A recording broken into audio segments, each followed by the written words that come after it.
Hey everyone, welcome to The Gig, a series about film and TV from behind the scenes and on the screen. We're your hosts, Leyla and Jessica L. Ransom. And we are doing a hot take today. So this is off the cuff, on the streets, telling it like it is, and we're just getting right to it. And today we're going to talk about the Oscars and the Oscars controversy, as you see from the cut off Oscar thing we have behind us.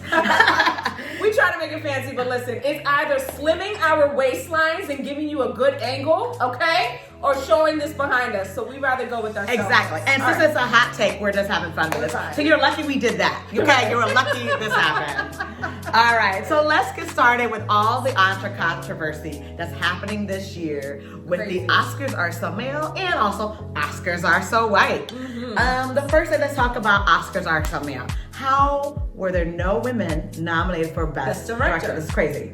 Absolutely no women. And Issa Rae, she said it best. Congratulations to men. And I think that was a bit of a wake-up call because that became such a buzz on social media. It became a hot topic. We are all still talking about it, and we will continue to do so leading up to the actual Oscars itself, because it's an eye-opener that we are still living at a time where women are overlooked in such a high-profile position. And there's so many directors out there that could have been nominated for many, not only categories, but specifically for Best Director. Well, this is a big thing. So everyone's mad about Greta Gerwig because Little Women is nominated for every fucking category. Like, this bitch is nominated, blah, blah, blah, blah, blah, but not for Best Director. So it seemed like what the men did. Let me just tell you how it goes in the corporate world. It's like, oh, this woman is great, but she must have had help. She couldn't do this on her own.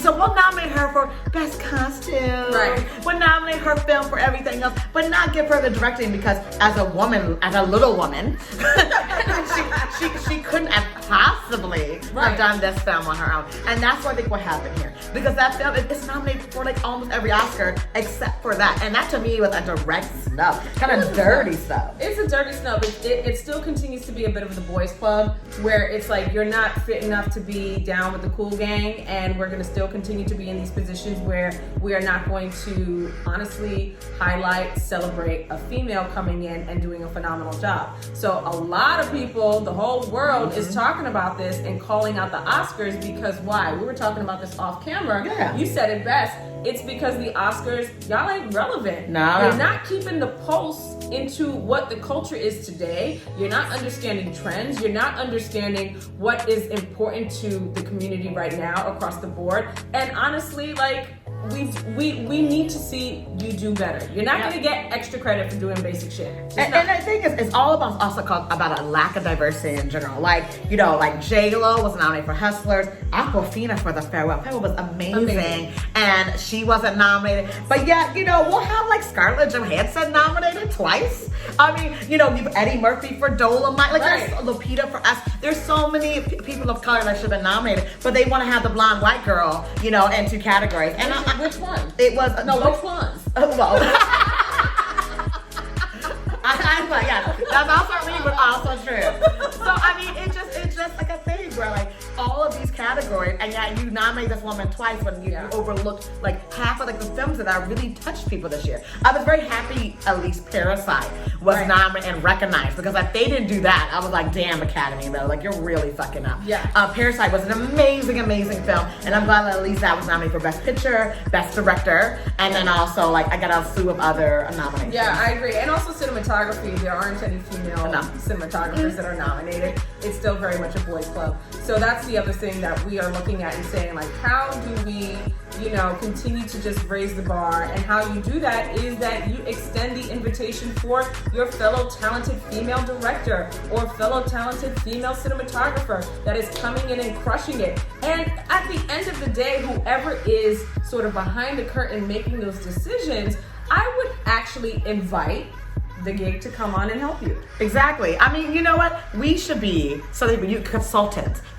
for the Oscars. This should be our new video saying, hey, Oscars, look, we watch movies all day long. We're also extremely qualified. Between us, we have over 30 years of production experience. We're senior producers, we're executive producers, we're doing our own thing, we're directing, we're writing, we're producing.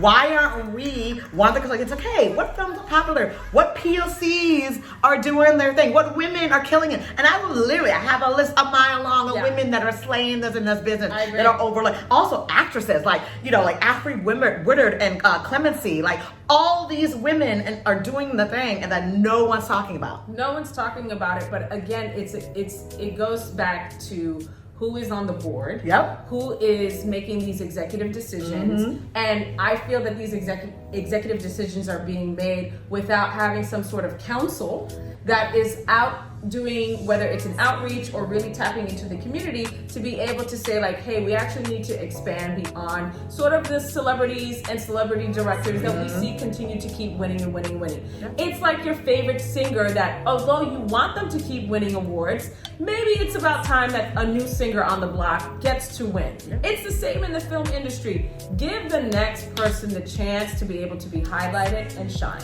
Yeah, because they even snub with white men. Like they snub Adam Sandler for Uncut Gems. Like, I mean, how do you even snub a white man? Like, I was like, where are you? What's going on in the Academy? You're missing what people are talking about, what people are interested in, what people like and enjoy, and you're judging things based upon some old standards that don't really fit in anymore, especially now. And also, that's the whole Netflix and Amazon Prime and all these things that are killing it, where the film theatrical experience is changing, and you're not recognizing that. Like, we need to move on from this, for the outdated categories and what they're like to move forward. I have a question for you, and and this can also be out for our fans in the audience. Do you think that the Academy is protecting their culture and their brand from platforms like Netflix and Hulu in giving them the opportunity to win any awards during the Oscars? Do you think so? Does anyone think so? I feel that the old guard is stuck on like, we need to release these certain theaters and do these certain things. When you lessen that, when you get a Netflix distribution or we get an Amazon distribution, it opens the door for more people, and they're trying to hold on to like the small little community they have. And it's scary to be like, all right, now more women and more people of color, because you're not having the theatrical release, burn upon you. It literally frees up indie filmmakers to really create content, to really get their stuff out there and not have it be brushed under the rug because they don't have the money or the status to get in theaters. And I think that's what it is. It's racism. It's racism and sexism. And they're like, all right, we want to hold our piece of the pie, because once we open that door, like in the Roma situation, it's like, oh my gosh, now anyone can come in and take what we have. And that's what I think is happening. It's like they are scared to literally let Netflix, but it's a lot easier to get a Netflix deal than it is to distribute to theaters. It is. You said it best. Yeah. I mean, well, we'd love to hear from you as well. Let us know your thoughts. Your thoughts. And write it down here. Down there. Not there, but down there. And that's it from the gig. This is a hot take, and we will see you soon. Bye.